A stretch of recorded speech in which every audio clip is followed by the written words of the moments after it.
in people's lives, there's only maybe a half dozen, 7, 8 categories that really matter. Most people, they major in minor things. They focus on stuff that doesn't matter. They know more about this celebrity going in and out of rehab than they do about their own personal development.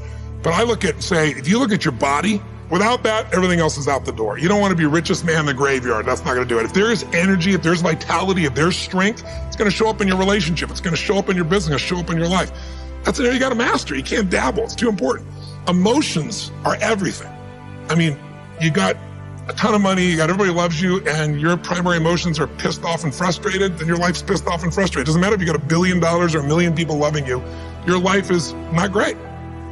Relationships, intimate relationships especially. It's where the most juice in life comes from. It's where the most pain comes from most people. It's worth mastering instead of dabbling. Really looking at what are you going to do with your time and mastering your time. Instead of having a checklist, you cross it all off. You can mistake movement for achievement. I want to squeeze out of that time what matters, that creates value for me and for everyone I care about and love. What about your career or your business and the mastery of that instead of dabbling? Most businesses are dabblers. That's why they don't make it. 96%, any 10-year period of time, 4% make it. That doesn't even mean they're profitable. And it does not mean they're enjoying themselves, all right? Or they're getting anybody else to feel good. Really mastering money so that it's not a question in your life. You can do and be and give and share as much as you want. You're not stressed about it. You live in a place of abundance. And then spiritually, really, I think, now, I don't tell people what to believe spiritually, but I believe that ultimately, whatever you believe, you got to live it. And it should lead to growing and giving. Everything in your life happens for a reason.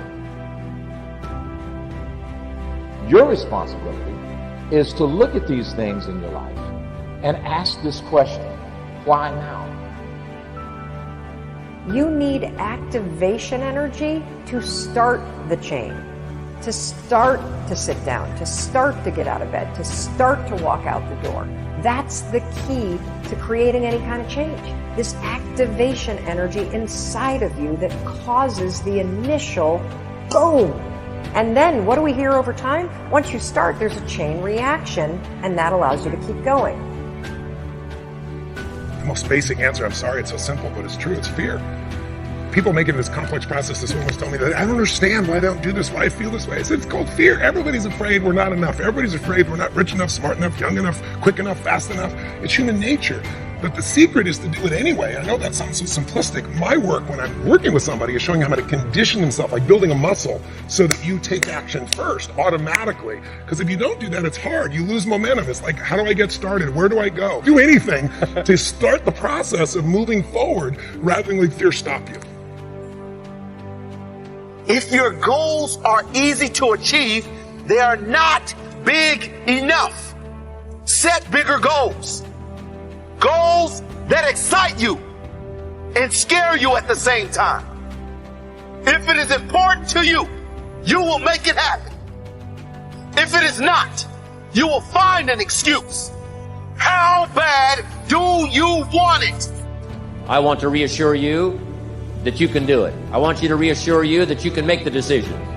I want to reassure you that no matter what the night, no matter what the storm, no matter what the difficulty, there isn't anybody here that can't figure it out, find some things to do, step at a time, yes. Minute at a time, yes. Day at a time, yes. Week at a time, yes. But there isn't anything you can't walk away from. There isn't any challenge you can't overcome. I want you to have that kind of belief in yourself.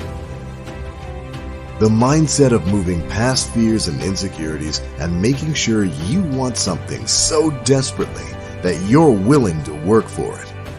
But half of changing is action, the hardest part. It requires discipline, devotion, and determination. Know what you're going after. Now you say amen to that, but there's very few people who live by that principle. Most people want everything they see somebody else with. They buy clothes that don't look good on them. They wear hairstyles that don't look good on them. They buy houses they can't afford because they're trying to keep up with somebody else. But if you really want to be a winner, if you really want to come off as successful, if you really want to be bright, only go after things that are meant for you to have. It will make you look successful. And what makes you look bright is when you pick your battles. There are some things that you don't fight because that's not your fight. You don't get into that thing. You don't pick those battles. You don't covet what you see somebody else fight down because they're anointed to fight that. They can do that. You might not be gifted to fight that area, and you don't want to covet somebody else's battle or covet somebody else's success. Invest your time to walk and sweat on your journey. Be the winner. Become the winner. Build up your life to become something. You're not over.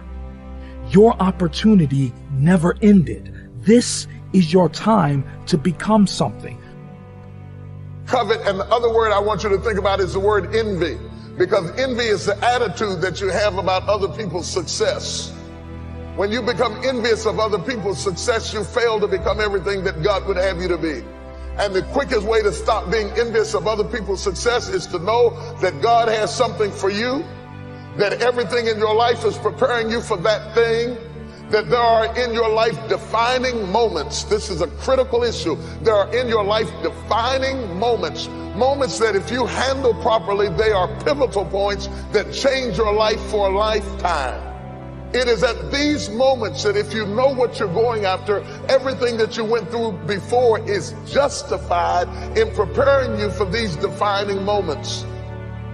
There is a battle between logic and emotion. Emotion always wins. How many of you have gone to a really high building, an enclosed building like the top story of a hotel or the CN Tower in Toronto, and looked down and thought, oh, wow, I feel